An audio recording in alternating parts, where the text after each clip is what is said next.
Welcome to This Week in Northwest Georgia Football, brought to you by Riverside Auto Group and produced by WLAQ Sports. Each week, we bring you insight, analysis, interviews, and our predictions for the week's matchups around the Northwest Georgia area. Here are your hosts. All right, ladies and gentlemen, and welcome in to another edition of This Week in Northwest Georgia Football here on the WLAQ YouTube channel and also our Facebook live feed. And this is the last week of the regular season for our area teams. And as you can see by the decorations here in the studio, courtesy of the Griffin collection. That's right. It is Halloween today when we are taping this show and doing this show live. So happy Halloween, everybody. Grayson's wearing an advertisement for Hook 'em Horns. I mean, I figured you were going to say that because I wore this shirt last week, and it didn't even occur to me. I'm like, beforehand, I knew Georgia lost the game, but I like the shirt. And then you pointed out to me, you're like, it's an advertisement for a painful memory, man. No, just to each their own. Gosh. Before we move on through the show, I think we'd be remiss if we didn't recognize, in addition to Halloween, today is a special occasion, a happy occasion, but at the same time, a somber occasion for the Davis family. And anybody that knew my dad, Randy Davis, today would have been his 78th birthday. And, you know, if he were still with us, obviously he'd be with us in this room right now picking these games. And we certainly miss him every day. And today, my mom and I, in honor of his 78th birthday, went to where he would have been today. I'm sure you could get it in one guess. I'd imagine it'd be the varsity. We went to the varsity today and had a chili dog in his honor. So Very I just wanted to make sure that we mentioned that today because, you know, it's just not been, we have a good time with this show, but there's always, you know, a missing component of it for sure. Well, I don't know what else to really say. I mean, the last time I saw your father was on this program, so he was a legend, and he will always be missed. No doubt about it. So with that said, it's time for This Week in Northwest Georgia Football as the tradition continues. And we're glad to be here with you today to pick some football games and to talk about the season because we're entering what is going to be the last Friday of the regular season for our area teams. I know there's some teams in the state that will have another week to complete the regular season because of all the storms and all that kind of stuff. But as far as I know, unless I'm badly mistaken, all the teams in this area are getting their regular season in on schedule.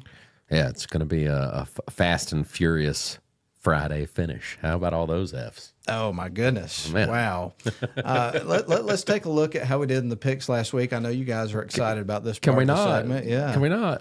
Ian and Grayson went perfect last week at 9-0. I was 8-1. The one that I missed is I had picked Dade County to beat Chattooga. Did not happen, and you guys have picked Chattooga, so y'all went perfect. I was 8-1. So the overall standings, I am in first place. Enjoy the handshake and duly noted really and everything. I'm in first place, 84-14, right on my heels. Grayson Atkins, he's 83-15, a one-game deficit going into the last week of the regular season. And Ian Griffin, I don't know what to say, my man. I've been trying to offer words of encouragement. That's okay. That's all right. You're 76-22. I think we probably could. Yeah, you can give me the award. I tried to claim it weeks ago. Yeah, but who knows? We may have enough teams around the area that make deep enough playoff runs where we'll have some more games to pick and never give up, never lose hope. That's right. Is always the message we want to send. Right? You've gone Jim Valvano on me. Oh, there you go. You know, we'll see. So that's where we are right now, and we've got a full slate of games to talk about today. We'll run down that list real quick. We're going to talk about Unity Christian going to Fidelis Christian against the Rangers. And 7AD1, we've got Christian Heritage going to Almerchi, H.A. Lindsey Stadium to take on the Indians. Coosa Eagles are going to be at the Little Bighorn taking on the Chattooga Indians.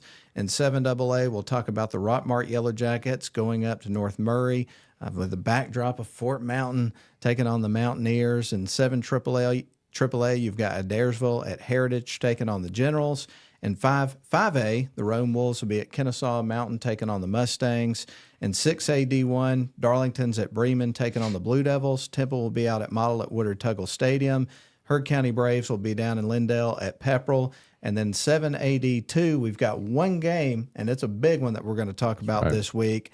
And Ian, we have selected it for our game of the week. It is our featured game of the week. The Trion Bulldogs will go to Bowdon to take on the Red Devils. And earlier this morning, Matt and I had the privilege of talking to both head coaches, Sean Patrick of the Trion Bulldogs and Rich Fendley of the Bowdon Red Devils, and they had some great insight into what's going to be a big showdown with huge playoff implications. The winner gets a home playoff game. That's a big deal. And these are two proud programs. Bowdon, two-time defending state champion. Trion is a defending region champion from last year, so it's going to be a showdown. It really is, and I can only imagine what the atmosphere for that game is going to be like. I've only had the pleasure of going to Bowdon one time since broadcasting games. I went down with Model one year. They played there in the playoffs. Unfortunately, didn't come out with a victory, but it was one of those memorable experiences of seeing, a community that really gets behind their football program, creates an unbelievable atmosphere, as you will hear Coach Fendley say in a little bit. And also, I think Coach Patrick may have pointed it out too. But anytime you talk about that program, it's one of those towns that shuts down, and it's all about that Friday night feel. And it's a fun place to go for sure. Yeah. No question about it. Yeah, so stick around. You're going to want to hear the coaches talk about it. Two of our all the interviews have been great this year, but these are two more that meet that high bar. I would absolutely agree with you on that. Before we move, we're going to take a break in a couple of moments, but before we get into the picks segments, anything anybody wants to acknowledge or talk about last week that really stands out about the slate of games? Well, I mean, this doesn't really feed into the slate of games this week, but I think we need to take a moment and, mention Sammy Konchesky. His career as a Tiger ended last week, a game early, or several games early, because they're going to make it into the playoffs. Suffered a broken tibia in the first half against the Temple Tigers, and just want to send a shout out to all the Tiger family, and of course the Koncheskys as well, because that's a tough thing for a senior to deal with. Oh, no doubt about it, and I've second those comments, echo those sentiments, and looking forward to the game that we will be broadcasting. The Darlington Tigers hitting the road after trying to regroup this week and get ready for a tough battle down there in Bremen against the Bremen Blue Devils. We'll have coverage for you on WLAQ. Also, the Northwest Georgia Media produced live stream and distributed by the Darlington School YouTube channel, Facebook, all that kind of stuff. All their social media will have that game. So that's coming up tomorrow on WLAQ, and then also all those channels that we mentioned. So, yeah. But action-packed Friday. Indeed. Yeah. And you can also go to our YouTube channel and Facebook Live and look up the Coach Grove show from yesterday and hear Coach Grove's comments about the encouragement and the week of practice that they've had, about their opponent coming up this weekend, all things Darlington football. And I thought it was a really good show again yesterday with Coach Groves. Yeah, absolutely. It's been a great season. All right. Well, let's go ahead and take a break, and then we'll come back. We'll start talking about this week's slate of games and start picking them. That's coming up next on this episode of This Week in Northwest Georgia Football.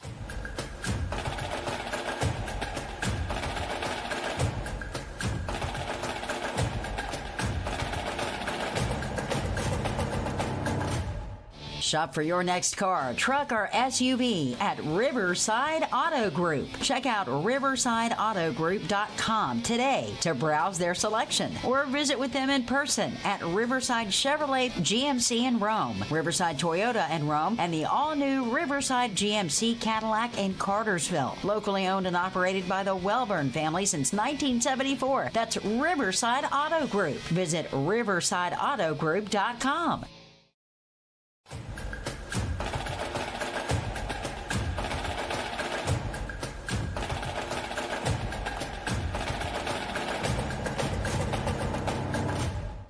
Good afternoon and welcome back to the WLA crew. We're glad you're with us here on this edition, the Week 12 edition of This Week in Northwest Georgia Football. We are going to kick off the picks in the GAPPS AA Region 1. Can you break down the gaps for me? The Georgia Association of Private and Parochial Schools, man, he's good at it. Region 1, 9-man football. Yeah, he kills it. Parochial. Yeah, he kills it. He kills it every time. It's the Unity Christian Lions traveling to take on the Fidelis Christian Rangers. Here's my breakdown. The Lions, who kind of got out of their groove, had a couple of games that got postponed and moved around and weren't really able to get into that regular groove of the season. The last 2 weeks, They've outscored their opponents 113-26. I think the Lions are going to peak at the right time. This is a group that's played for state championships the last 2 years, won it last year. I think they're peaking and hitting their stride. Fidelis is about to be 2-7. I'm going to agree with you on this one. The Rum News Tribune had some nice coverage of Unity's last game, on their website this past week, and I noticed that freshman Gentry Allen had 6 catches for 176 yards and 3 touchdowns in their 53-18 win over Johnson Ferry.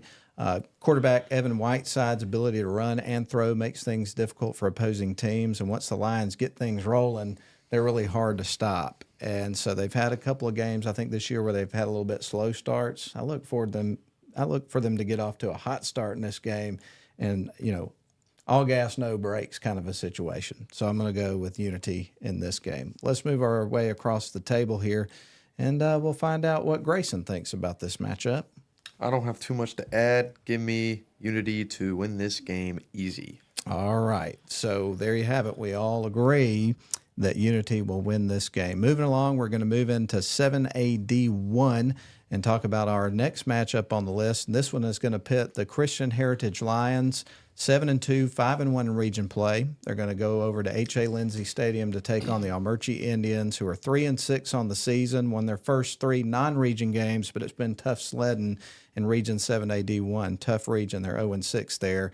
This is the first meeting between these two teams. Wow. So we haven't seen this one on the list before, but you're going to have to score a lot of points if you're going to beat the Lions. That's just a fact. They're averaging 33 points a game with the leadership as well as running and throwing ability of dual threat quarterback Carter Triplett. They've got some playmakers around him that he can distribute the ball to. Almerchi had a 35-14 lead on Gordon Central halfway through the third quarter last week. They fell in OT, and now they got to try to regroup after that loss and the emotional way in which they lost it and try to be a really good team that's going to be well prepared. Coach Bowdon does a great job with this team. Obviously, Coach Blue doing a great job with Almerchi, but unfortunately for the Indians, I think the Lions are going to be too much, and they will not take the Indians for granted. Do you agree, Ian? Yeah, I mean, look, this Christian Heritage team is improving weekly. I mean, they just seem to keep playing better and better football. Almerchi gets this one at home, but they're also coming off of a real emotional loss. They had a pretty big lead that slipped away from them and lost that game, Gordon Central, in overtime. Those sting. You don't want to let that beat you twice. I think Almerchi will regroup and be ready and play their best football. But right now, I just think Christian Heritage is going to be a little too much for them. All right, so two picks for Christian Heritage, and let's see if it's going to be a third or if we're going to have a difference coming up. Grayson Atkins, how do you see this one? In the Almerchi versus Gordon Central game, I go on Facebook and there's a little Northwest Georgia Football page that they have. And one of the things was that one of the parents posted a clip, and they were down, I believe, by a touchdown. It was a last-second throw.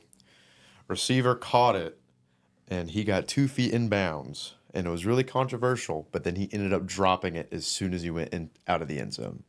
So they ended up losing the game on a really controversial call. The side judge just said he kind of dropped the ball towards the end, lost a little bit of momentum.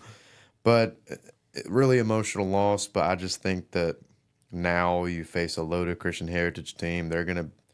I just think Christian Heritage is going to be too much. Carter Triplett, Tay Crowder, the rest of the receivers that he has, I just think they're going to be too much. Give me the Lions to win on the road. Okay. 2 games, no differences. I'm liking this trend at this point in time. I bet you are. Yeah. Oh, come on. We're going to talk about the Coosa Eagles hitting the road to take on the Chattooga Indians. Who wants to lead us into this conversation? I'll jump in on this one. Okay. All right. So when you talk Chattooga Indians, there's one name that pops to the front, and that's Zayden Cook. Well, let's talk about this kid. He became the first rusher to hit 2,000 yards this season. This past Friday, that's going to get him a game ball, but Cook did a little extra. Listen to this stat line. On offense, he rushed for 464 yards, 6 touchdowns. Then on the defensive side of the ball, he had 9 tackles, 2 interceptions, and he also had a 42-yard average on 2 punts in their win over Dade County. Talk about cooking. This guy's a master chef. And, look, the game is at Chattooga. they're good. You know what's coming. It's Zayden Cook, and then I can't pick against the Indians at home. All right, we'll go ahead and see what Grayson thinks about this one. Look, one of the things that catches the eye is Chattooga may have lost to arguably the top 3 teams in the region: Christian Heritage, Gordon Lee, and of course Fannin County, who's ranked. I'm pretty sure at this rate they're going to be number 1 in the state playoff. So it's a very tough, competitive region. And Chattooga, they were a dark horse to win that region, and now they're probably going to get the 4 seed in that region. But they're just going to roll through Coosa. I mean, you can try and have a game plan for Zayden Cook all you want, but you got to stop it. And nobody's been able to actually keep him under composure and keep him under that 200 yards rushing that he's averaging just on every game. So I'm going to have to get Chattooga to win this bowl game easy. Well, I'm going to agree with you guys on this one. I'll keep it real short. Chattooga leads the series 22-14. They've won the last 6. I'm going to say they make it 7. And Cook has 2,423 rushing yards. It's among the most in the state history for the regular season. And I was looking at that list. I don't have it pulled up right now. He's still got a little ways to go to get that top spot. But, man, what a season that young man's having. Yeah. He gets Friday and at least one more game because the Indians are in the playoffs. So. Let's pick one more, okay, and then we'll take a break. This one is going to be the number 7 in the state and AA Rockmart Yellow Jackets going up to North Murray. Rockmart 7-2 in region play, or 7-2 overall, 7-0 in region play. They're facing a North Murray team that's 6-3, 5-2. Rockmart leads the series 8-0. Rockmart beat Murray County 72-0 last week. They clinched their 8th consecutive region title. That's the state's longest active streak of its kind, according to the Georgia High School Football Daily. So I thought that was pretty interesting. Luke Parker was 6 of 8. He passed for 153 yards. Rockmart had 11 different guys that carried the ball, again, according to the Georgia High School Football Daily, and 8 guys that scored touchdowns in the game. So they were spreading it around, and they were having their way. I don't think they'll have their way quite as much as they did against Murray County, but I think that they're going to win this one pretty big. So I'm going to go with Rockmart. Okay, well, let's give a tip of the cap. 8 straight region titles for Biff Parson. What he's done at Rockmart is pretty impressive. You know, that was a sleeping giant for a long time, and he has just found a way to sustain that success year after year. We've talked about this team all season. They lost to some, teams from higher classifications, really good teams early in the season. Now they've reeled off a perfect record in region play, looking to close that out. But the offense, we weren't seeing the high scores that we kind of got accustomed to. That's because they were really young on that side of the ball. Well, these guys are growing up as the season goes on. You're starting to see those explosive point totals come back for Rockmart. The defense has been solid all season, and that's what you want. You're getting it at the right time of the season. Look, North Murray has been a good program. I don't think they're quite where they've been the last few years. It is a tough place to go play. Maybe it's close for a half, but Rockmart pulled away. Okay, so 2 picks for Rockmart. Are we going to have a third? I kind of suspect we will, but you never know. I feel like we've been accustomed to seeing this matchup a few years in a row. And one of the things, North Murray, they don't have Judson Petty or Skylar Williams anymore, but they still got Hudson Hewlett on that side of the ball. And, of course, Judson Petty, Georgia Tech commit, he went there. He's there this past season, and Skylar Williams went down to Warner Robins, and he has a few D1 offers. But in this position, we've seen past 2 years, Rockmart just blows North Murray out every year. I don't think it's going to be any different this year. I will take Rockmart to absolutely win big. All right, so we all agree on that one. Let's take a break. We'll come back. We've got a few more games to pick. We also still have our game of the week that we're going to feature at the end of the show, and that is going to be the Trion Bulldogs going over to Bowdon to take on the Red Devils. A lot coming up. We'll be back.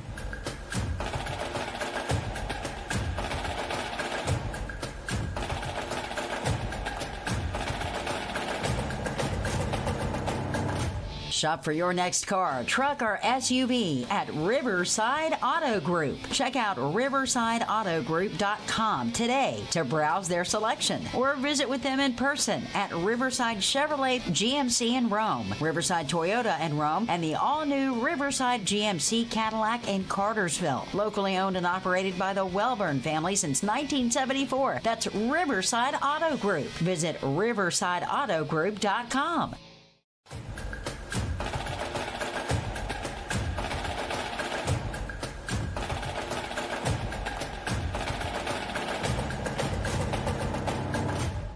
All right, ladies and gentlemen, we are back here for week 12 of this edition Northwest Georgia Football. The WLA crew is here back to pick some games, and we're just going to run through the rest of these until we get to our game of the week. We're going to start out with the Adairsville Tigers at the Heritage Generals down there in Ringgold. And one of the things that intrigues me about this matchup is the fact that Adairsville cannot stop the run.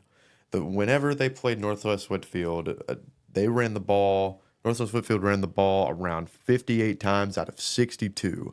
So that is one of the eye-openers. Adairsville has not found consistency in stopping the run, and Heritage can run the ball. So I think maybe Adairsville kind of has the gap on the skill positions. Perhaps they have a few more guys that are going to the college level, but Heritage has a baller at wide receiver. I think when I looked at it, it was around 1,000 receiving yards, 900 receiving yards so far on the year. But I think if they can run the ball, Heritage is going to find success. And they even beat Northwest Whitfield, a team that Adairsville got blown out by. So transitive property works here. Give me the Heritage Generals. It works when you want it to, for sure. Not a bad pick here. Look, Heritage has some big wins this season. They get this one at home, and you're right, they do have a good running game. I just feel like John Cudd's Tigers are going to be ready for this one. I just feel like they're going to go in there and have a get-right game here to close out the season. So I'm going to take Adairsville. Yeah, I don't totally disagree with the pick from Grayson. Not at all. Heritage has wins over Christian Heritage. Also, you mentioned Northwest Whitfield, so they're a team that can threaten teams that you wouldn't necessarily pick them to beat 9 times out of 10 necessarily. But, again, I think this is one of those situations where the consistency that you typically see from Adairsville, I don't think they're going to come into the game complacent, taking the Generals for granted. They know how dangerous this team can be. I think they'll have a little something extra special for this one. So I think Adairsville is going to go into a tough environment against a really hard-nosed team, and it's going to be tough. I really do think it's going to be tough, but I think they're going to find a way to make a couple extra plays and find a way to win the game. But we'll see. I could see this one going either way for sure. That's so the toughest not one a bad on the slate this week, I thought. I agree 100% with that. Well, let's pick another one. Ian, you went to Rome High. I did go to Rome High. Why don't you lead us into Class this of next 98, one? man. In the land of mighty rivers, just beyond the 7 hills, stands a school of strength and valor with a mission to fulfill. It's the Rome High Wolves. That's a little line from the alma mater. But speaking of streaking teams, Rockmar streaking, so is Rome. Rome, got off to a tough start this season. We've talked about that a lot, but they're perfect in region play. They're going to win another region title. It's already in the bag. They've just got to go take care of a 2-7 Kennesaw Mountain team that does not stand a chance. Wolves eat big. All right. Do you agree with this, Grayson? Walk your trap, take over your trap, give me Rome. I have no idea what he just said. Do you? All right, walk in your trap and take over your trap. It's kind of like a lyric from a song. Even Kirk Cousins said it the other day when they were playing the Tampa Bay Buccaneers. It's okay.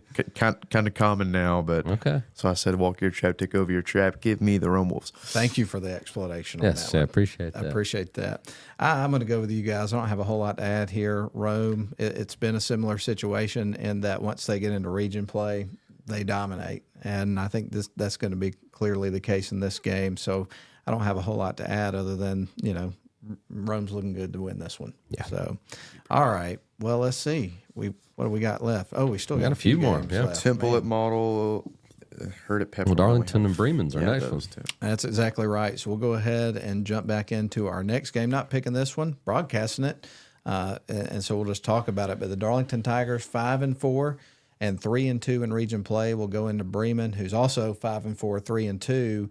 And this is, the last regular season game of the year, and a lot of playoff implications in this one still, Ian.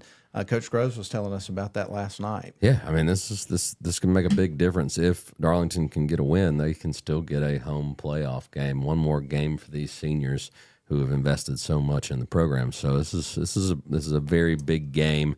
Now, you can't talk about this game without talking about the loss. We mentioned it in the opening segment. Sammy Konchesky's done for the year, broken tibia, devastating injury in the first half of last week's game. But here's the silver lining.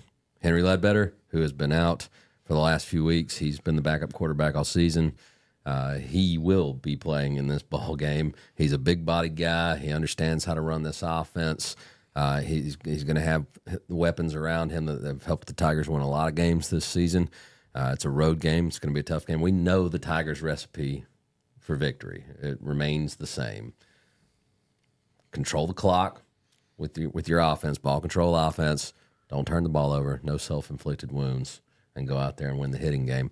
And Coach Groves seems very, very excited about the week of practice that they've had. And I'm a believer in these Tigers. If they take care of what they need to, they're going to have a shot to win this game. No doubt. And, obviously it's been well documented. Everything that could go wrong did go wrong in the game against Temple. But as you've referenced, they had a week to regroup from that, come up with a good game plan.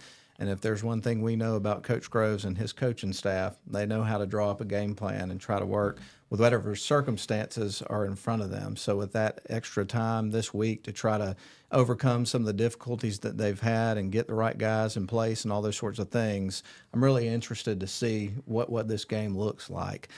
Davis Russell, he is the head coach of the Bremen Blue Devils. His grandfather's Irk Russell, has that same hard-nosed, get-after-it mentality. He's in his 9th season at the helm of the Blue Devils. This will be his 9th consecutive season taking his team to the playoffs and making it as far as the quarterfinals in 2020. If you look at their schedule, it's really strange. They've alternated winning and losing every game this season. That's wild. That said, they won last week. Okay. So hopefully okay. the alternating trend continues, will right? continue this week, and it works out for a Darlington Tigers victory. We'll see what happens, but I do think it's going to be a good game. I'm excited about it. And a rivalry game. These two teams have a good history, so it's going to be fun to see them lock horns again. They do. So we're excited about bringing the broadcast. Again, we'll have it on WLAQ and the Northwest Georgia Media live stream. First game we ever called together was Bremen and Darlington. It was. Yeah, I think that's the only time I've been there. That's been a long time. That was back when Brad Butler was still the quarterback at Darlington. So what was that, 09 maybe? Yeah, somewhere 2010, somewhere in there. But anyway, neither here nor there. Looking forward to going there. And it's been a few years since the Darlington Tigers have been there. So it's going to be fun. Looking forward to it. Absolutely. All right, 2 more games that we're going to pick in 6A D1, and then we'll get you to the game of the week. We need to hurry because we're running low on time. But you've got Temple Tigers going over to Model at Woodard-Tuggle Stadium. Model leads this series 3-1. And one of the things we'll point out about this matchup before we go over to the other side of the table and talk to Grayson about his school, you're going to get to know the name C.J. Gray quickly when you watch this Temple team play. And it's not just him, but obviously he's one of the big ingredients of what makes this wing tee system that they have go. They've got speed, athleticism, size on the line of scrimmage. This is a good football team, isn't it? It is, with some snazzy uniforms. What are you thinking, Grayson? So when I looked at the box score, I had somebody give me updates at the Model Hurt County game. From what I'm told, self-inflicted wounds all over the place. 2 scooping scores and a blocked punt return for a touchdown. And you still were competitive, very competitive. I'm not putting anything against our school, but I was not expecting that at all, just because how dominant Hurt has been. But then I look over on the other side. Temple running the ball. Hurt's kind of more of a spread. They can spread you out, run the ball, pass the ball. Whatever they really want to do, they found success. And Temple run the ball. But whenever they do run the ball, that wing tee, C.J. Gray runs that thing, averages like 10 yards a carry. It's so hard to stop. I think if we can shut down the run, which is 10 trillion times easier said than done, we can probably keep it close, keep it really competitive, maybe even win it. But I just think Temple, they're just going to be too big. So, unfortunately, 2 weeks in a row, maybe it smacks you right in the face. I'm just going to have to go safer pick, just say Temple, but I'm not doubting the Blue Devils at all in this one. I take Temple too. Yeah, I'm going to take Temple as well. Though Model hit their season high for points scored last week. So making some progress on offense. We'll see what happens. All right, one more game to pick, and then we'll get you ready for our game of the week. That will pretty much wrap up the show, but we're going to talk about the Heard County Braves. They're going to Lindale to take on the Dragons. Heard County 7-2 and 5-0 in region play. And then the Pepperell Dragons are 2-7 overall, 2-3 in region play. Heard leads the series 4-1. Ian, give us your thoughts on this one, man. Yeah, I think, Pepperell's kind of finding their groove. Heard is the favorite. But what do I have to lose, man? The Rick Award's coming home. I'm going to take the Dragons to get the stunner here, make the playoffs. After the season they had, how cool would that be? Yeah. So I'm doing it. Lindale, Milk Jugs. Have they already made state, though? I don't care. Maybe they get a better seed. Dragons. I'm not going to go in that direction. I get the thought process on that. When you look at this Heard County Braves team, obviously everything runs through that quarterback. Ethan Tisdale, I believe is his name. He can run the ball. He's got some good running backs around him. They've got a big line of scrimmage. They play pretty solid defense. So I think this Heard County team, even though I think the Dragons will stay with them, I think they've got a little bit more on offense. And I think as the game goes on, I think their offense will kind of wear on Pepperell. I just don't think the Dragons can generate enough to keep up. But I could be wrong with that. It's happening. And I certainly hope that I am. It's right here. It's recorded for all of history. I picked the Dragons. There you go, man. It's not going on my. It's not going on my calendar. I'll tell you that right now. Heard they're too explosive. They already clinched the region title. Yes, Pepperell has nothing to lose at this rate, but Heard's business is business, man. They're going to go up They're going to go up to Dragon Country and take care of business. All right. So we do have one for Pepperell in that one and two for Heard County. I'm going to have to mark down these differences. All right. Well, with that said, we've picked all the games we're picking except for one, and that's our game of the week. Yeah, and it's a doozy. You got the Trion Bulldogs traveling to Bowdon to take on the Red Devils, and we're going to take a quick break. When we come back, we'll hear from Trion head coach Sean Patrick, followed by Bowdon head coach Rich Fendley. Stay with us.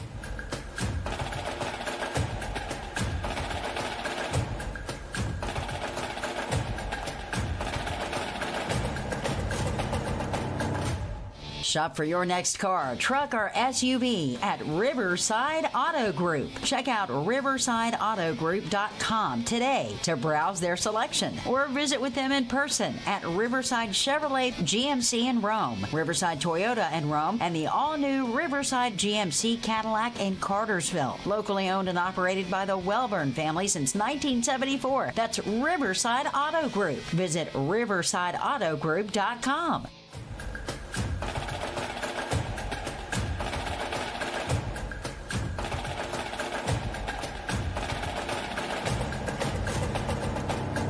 All right, everyone, welcome back to this edition of This Week in Northwest Georgia Football. Our featured game of the week is between the Trion Bulldogs and the Bowdon Red Devils, a big game for Trion, and we have head coach of the Trion Bulldogs, Sean Patrick, on the line. How are you, Coach? Doing well today. Thank you guys for having me. Yeah, excellent. We're excited to talk to you about this game. Coach, we'll jump right in here. You've had another great season, region championship last year. I know how much that meant to your community. You're 8-1 so far. So tell us what's led to your success this season. We've got a great group of kids that work hard. They love each other, they care about each other, and they play for each other. I'm blessed to work with a great coaching staff. And they do a good job of preparing these kids. I've got a wonderful administration that allows us to do things that we have to do to be successful. So it's been a group effort, and it's kind of been exciting to see where this program's gone. Praise God, we've been able to have a lot of success over the last couple of years. And then, like I said, it's been a group effort from a lot of parties. So it's been fun to see, and hopefully we can find ways to keep it going. Well, Coach, obviously everybody that follows football knows how important the quarterback position is and how vital that is to success. And you've got a 4-year starter leading your offense in Cade Smith. So let's talk about his success and what kind of impact he's had on your program. Tell us about Cade. First off, Cade's a great kid, and he's a hard worker, and I've got to see him for 4 years now. And he comes in, he doesn't say a whole lot at times, and he just goes to work, man. And he's a really good football player. He's very smart, and I tell him all the time, he's an extension of me on the field, and he's done a great job of getting us into the right play and getting the ball where it needs to go. And Cade's got a really good understanding of what we're trying to accomplish offensively, and that happens with reps and experience. And he's about as experienced as you can be as a high school quarterback. He's been in this system for 4 years now, and like I said, he just does a really good job of getting us in the right play and getting the ball where it needs to go. He's fun to coach. He's a really good player, man. He'll sorely be missed whenever he graduates. Yeah, absolutely. Well, Coach, the competition in your region seems to be pretty fierce. How do you keep your team focused each and every week on, as Matt, my buddy Matt likes to say, keeping the main thing the main thing? Yeah, you're right. Our region's tough. You got Manchester is currently the number 1 ranked team in the state of Georgia, and they've got several Power 5 kids, and they're really, really good. And they returned an entire team that played for a state title last year that lost by a point. Heck, we played Greenville a couple weeks ago. Greenville's quarterback is going to Notre Dame. Another Power 5 kid, and I think he won the state championship in the 100-meter, the 200-meter, the 400-meter. So he's a really, really good player. Then you got, Mount Zion's got good players. You got Bowdon, who's obviously the 2-time defending state champion, and they've got Power 5 kids, and they're really, really good. So yeah, we've got to. Our kids have had to stay focused throughout the year, and heck, even our non-region slate was tough, and so our kids have done a good job of navigating through that. Like I said, blessed to be where we are, and had a lot of injuries this year, and for our kids to kind of overcome that and kind of next man up, it's been fun to see. And like I said, hopefully we can find ways to kind of keep it rolling for another month or so. We have Coach Patrick with us, head coach of the Trion Bulldogs. Big matchup against the Bowdon Red Devils that we're talking about in this conversation. So let's dive into the opponent this week, Coach. The Bowdon Red Devils, 2-time defending state champs, well-respected program. Everybody around the state knows about this program. So what are your impressions of Coach Fendley's team and what they bring to the table? First off, Coach Fendley and his staff do a phenomenal job. They've obviously done a phenomenal job with that program. Their kids play hard. It matters to them. They play hard. They're physical. They play a physical brand of football. And they've got playmakers all over the field, and they're electric with the ball in their hands. We're going to have to do a good job of going down and executing the game plan. We're going to have to match their physicality, and we're going to have to limit our mistakes. And hopefully we can, force them into a few. But yeah, Coach Fendley and his staff have done a heck of a job with that program, and they got good players all over the field. Those kids play hard, which I think is a credit to their coaching staff. And, like I said, we'll have our hands full. We'll have to go down there and play well Friday night to have a shot. Well, Coach, you mentioned some of these athletes. Who are some of the Red Devil players that jump off the tape when you're watching film? Well, first off, they're good along the line of scrimmage. They've got the Vickers kid, number 52, that plays guard and plays defensive line. He's a really good player. They got number 4 who plays tight end and DN. He's a really good player. 55 has played 1 million snaps for him throughout his career. He's really good. 27 is a good player. I think 6, the linebacker had, 200 tackles last year, and he's returning. They've got obviously the pro throw kid at receiver and play some defense that's all over the field. They've got 3 good running backs with 7 and 2 and 21. Quarterback, number 9 is a good player. They got good players all over the field, and so you could pretty much everybody that's playing for them is a good player. So, and they've got a lot of good players, and again, that staff's doing a good job with them. Well, Coach, I think you've kind of already covered this, so this question may be a little bit redundant, but there may be some things you want to add to it. But we usually wrap up by asking you the keys to the game, and you already mentioned execute the game plan, limit those mistakes, win the physical battle, those sorts of things. Anything like that you'd like to add to that of what the Bulldogs have to do Friday night to get a victory on the road in a tough environment against this Bowdon team? I think that pretty much summed it up in the sense that, yeah, we do. We have to execute on both sides of the ball. We're going to have to execute at a high level. And again, like I said, it goes into every game. You have to match the other team's physicality. We have to be able to match their physicality along the line of scrimmage because they're good up front on both sides of the ball. And we have to, at the end of the day, and you see people throwing it all over, and at the end of the day, I still believe this is a line of scrimmage game. and you have to play well and you have to compete well up along the lines of scrimmage. So we have to do that on both sides of the ball. And again, we can't turn the ball over. We can't turn the ball over. Hopefully we can force some turnovers, and we've got to make plays. You get into big games like this, your playmakers have got to make plays, and so we're going to have some kids that we're going to make plays Friday night to have a chance to win. Excellent. Well, Coach, just one more little side note to that. Sam R. McCain is one of the environments Matt and I really enjoy going up there and watch a game. It's rowdy, and I've never been to Bowdon, but I hear it's really rowdy over there. So, do you do anything different to prepare your kids for an environment like that? We've had speakers on this week, just kind of getting our kids used to playing in noise, and our kids playing. We play in a really good environment at Sam R. McCain. And so our kids are used to playing in that environment. At home, I know Bowdon's going to be a rocking environment. It's going to be a fun environment, and honestly, it's fun. You want to play in environments like that. That is, as a competitor, that is fun. So, we're looking forward to the challenge, and hopefully we can compete well. Excellent. Well, we've enjoyed our conversation with you, Coach. Thanks for taking some time to talk to us. Good luck on Friday night. Absolutely, man. God bless and go Dogs. That's going to put up a wrap on our conversation with Coach Patrick of the Trion Bulldogs as part of our Game of the Week on This Week in Northwest Georgia Football. We'll take a break. We'll come back with more after these messages.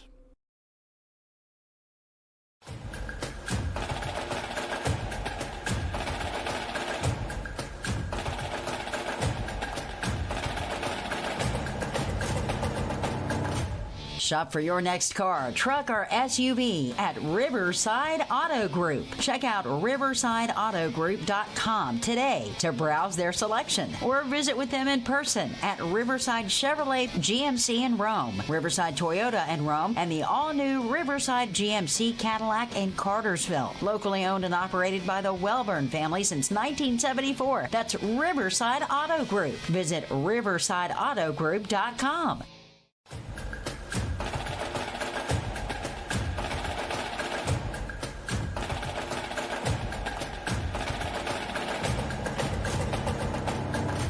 Welcome back, everybody, to this edition of This Week in Northwest Georgia Football. And if you followed this show throughout the season, towards the end of the show, we feature a Game of the Week. And this week, it's a big one. It's the Bowdon Red Devils hosting the Trion Bulldogs. And we're very excited to introduce our guest here on the segment. And it's Coach Rich Fendley of the Bowdon Red Devils. And how are you today, Coach? I'm doing good, and just want to say, thank you for having our school on the show. I love all the, social media, the radios, the TV. There's just so much invested into high school football, today as opposed to 20 years ago, just getting schools out there. So I'm, just thankful to have the opportunity to be on your show. It's our pleasure. Thank you so much for accepting the invitation. Well, this is your 7th season at the helm of the Red Devils. During your tenure, you all have been able to raise 2 state title banners, also 4 region championship banners. You're having a great season this year. What would you say are the biggest challenges once you get a program to the top of the mountain and you work towards sustaining the kind of success that you've had? We have this conversation every day in our program. One of the hardest things is you work so hard to get to that top of the mountain, and then once you get there, you realize there's only one place. The easy place to go is back down the mountain. So it's extremely hard not to get complacent. And a lot of times kids don't understand that, everybody says, well, if it's don't broke, don't fix it. That's a true statement to a sense. But when it comes to athletics, when you're on the top of the mountain, that's great. But everybody that's climbing it and close to you, they're in the off season trying to find better ways to do their off season, better things to do on offense, better things to do on defense. They're trying to find ways to improve to be where you're at. So you can't get complacent and do what you've always done, because everybody that's nipping at your heels, they're trying to find creative ways and new ways to get better and to be better than you. So you actually have to continue to work hard and grow and get better. And I think that's one of the hardest lessons that you have to learn, especially trying to teach that to 15, 16, 17, and 18-year-old teenagers. Well, Coach, anybody that follows high school football is familiar with this Bowdon program. There's been a lot of success over the years. Obviously, the last two you've reached the mountaintop, as we just mentioned. But every team is a little different. So let's talk about the DNA and makeup of this team and what's led to your success. Tell us about your guys this year. Yeah, we are very different. Each team the last 3 years has really had a different identity. This year I feel like offensively it's the most balanced team that we've had. If you look at our passing numbers and our rushing numbers, I think they're very even. Whereas last year our quarterback was a 2,000-yard rusher for us.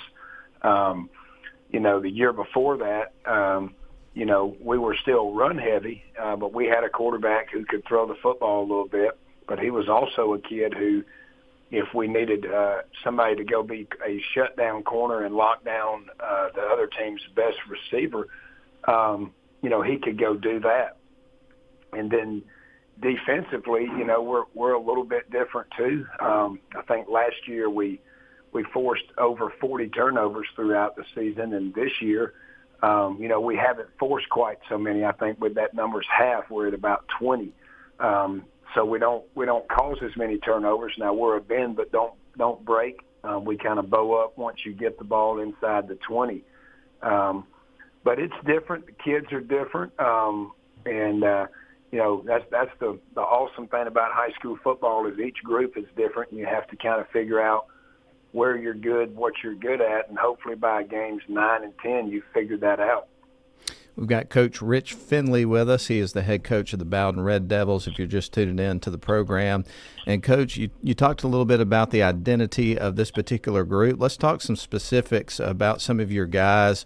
Obviously, to continue to have success, you got to have some guys that are out there on the field for you playing some leadership roles. So who would you describe as the biggest leaders on your team this season so far?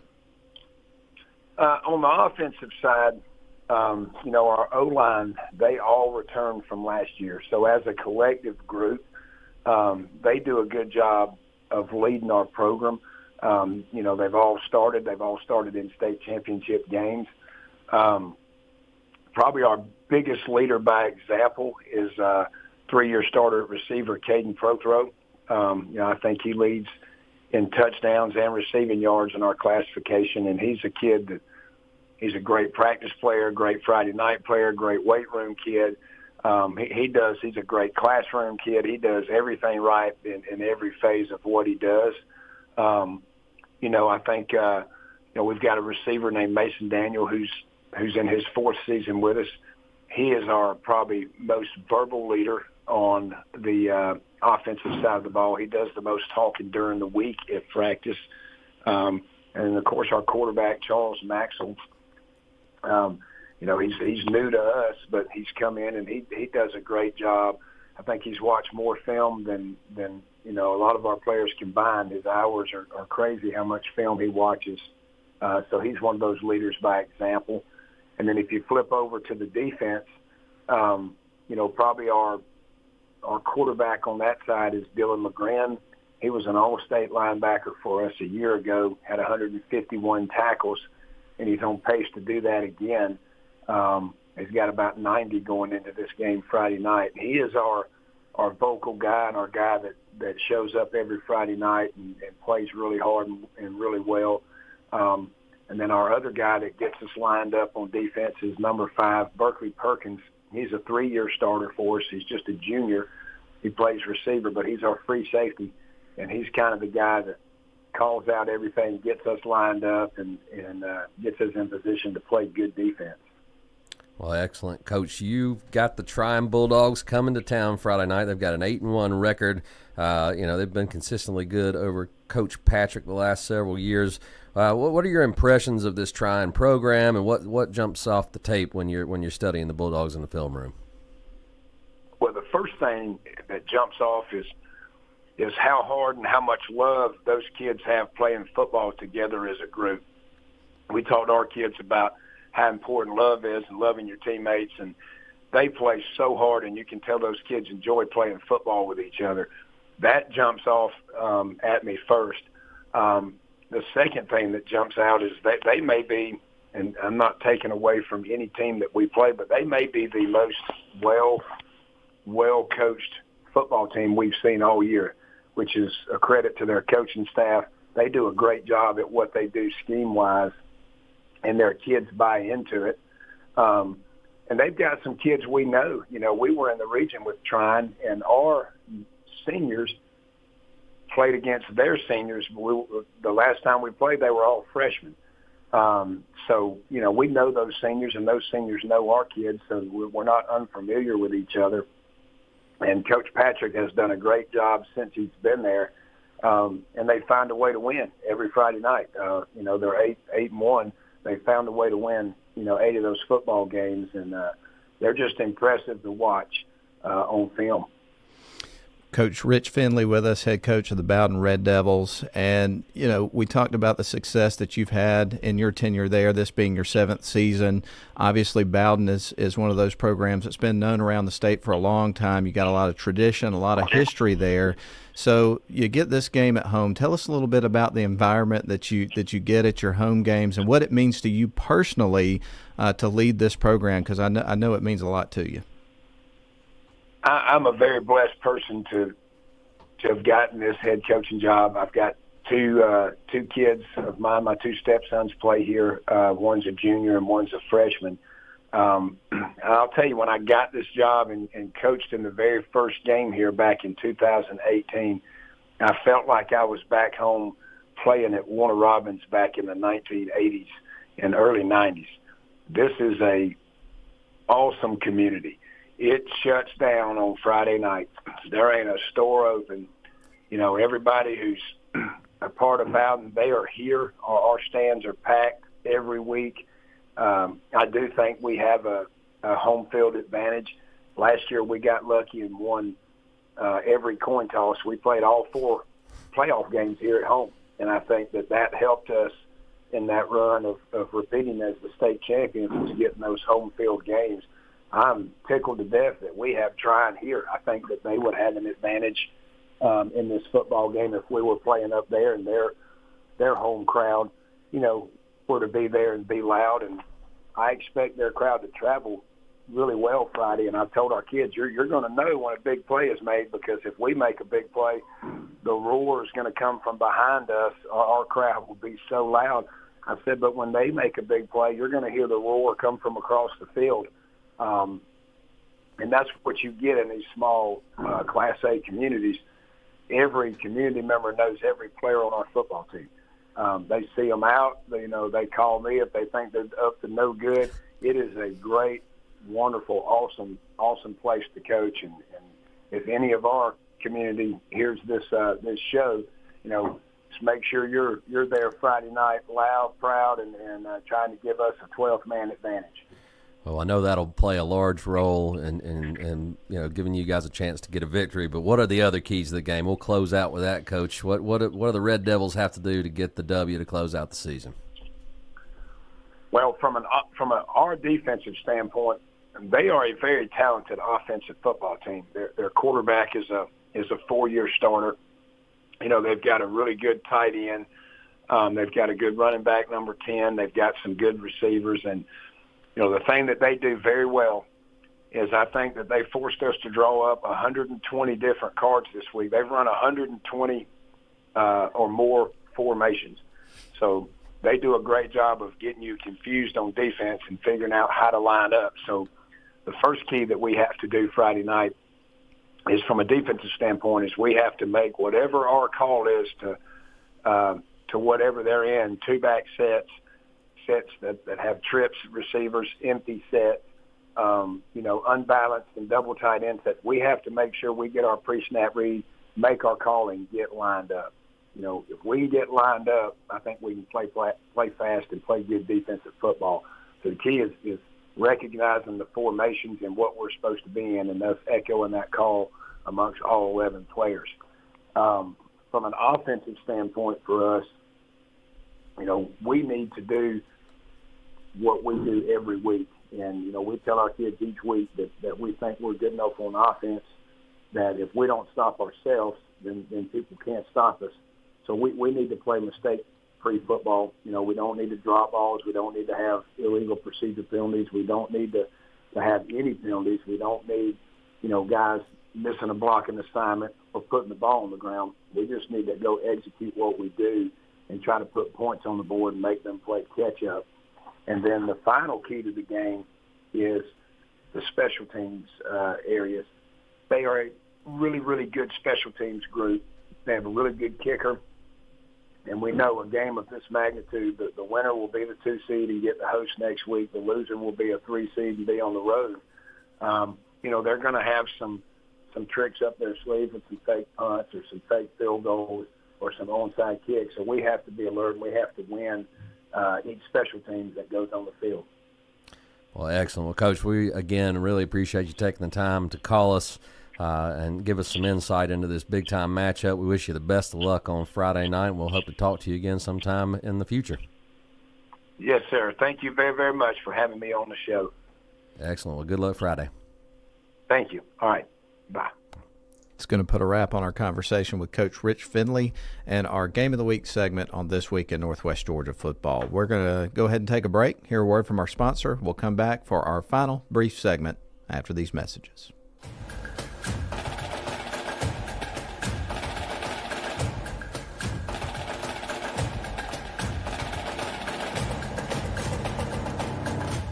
Shop for your next car, truck, or SUV at Riverside Auto Group. Check out riversideautogroup.com today to browse their selection or visit with them in person at Riverside Chevrolet GMC in Rome, Riverside Toyota in Rome, and the all-new Riverside GMC Cadillac in Cartersville. Locally owned and operated by the Welburn family since 1974. That's Riverside Auto Group. Visit riversideautogroup.com.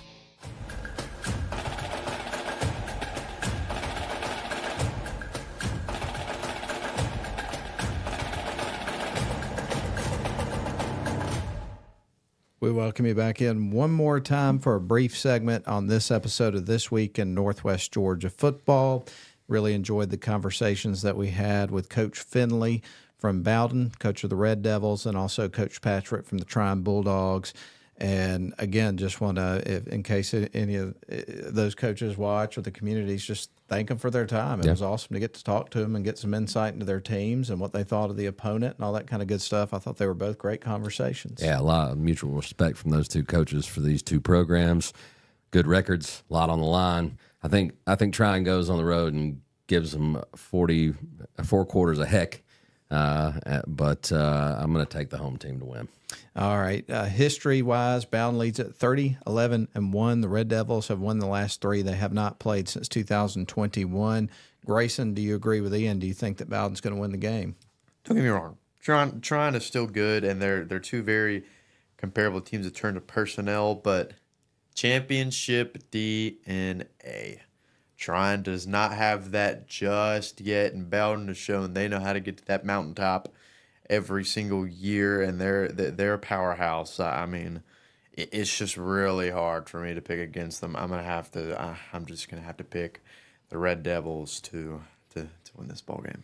I think it's an interesting matchup of two extremely well-coached teams, two extremely motivated teams, and I think the difference in the game is I think both teams are come in with a great game plan, plenty of motivation, all the things that go into that. I think it'll be close for a while, but at the end of the day, I think Bowdon may have a couple extra playmakers, then you've got a little bit more depth than Trion, and I think that's what's going to be the difference in the game is their ability, because I think the motivation level and the drive to win the game, all those sorts of things, is all going to be pretty equal. But I just think there's going to be a little bit more in terms of roster size, talent-wise, that you're going to get from Bowdon. So I'll take Bowdon, but who knows? I think it could be a good matchup. We'll see. Absolutely. It'll be fun to see how it unfolds. But our pick is unanimous in this one. We all think Bowdon wins. Wish both teams the best of luck this weekend. Hope it's a great one, a safe game, and hope everybody has a great time. And that's going to put a wrap on this edition of This Week in Northwest Georgia Football. Thank you guys for being here. Always a pleasure. For Ian Griffin of V3 and WLAQ Sports, Grayson, who is an intern with WLAQ and also V3, I'm Matt Davis, saying so long, everybody. Hope you have a great weekend. Hope you enjoyed this episode of This Week in Northwest Georgia Football. This has been another edition of This Week in Northwest Georgia Football, brought to you by Riverside Auto Group and produced by WLAQ Sports. We appreciate you tuning in and invite you to tune in again next week. Please like, share, and subscribe.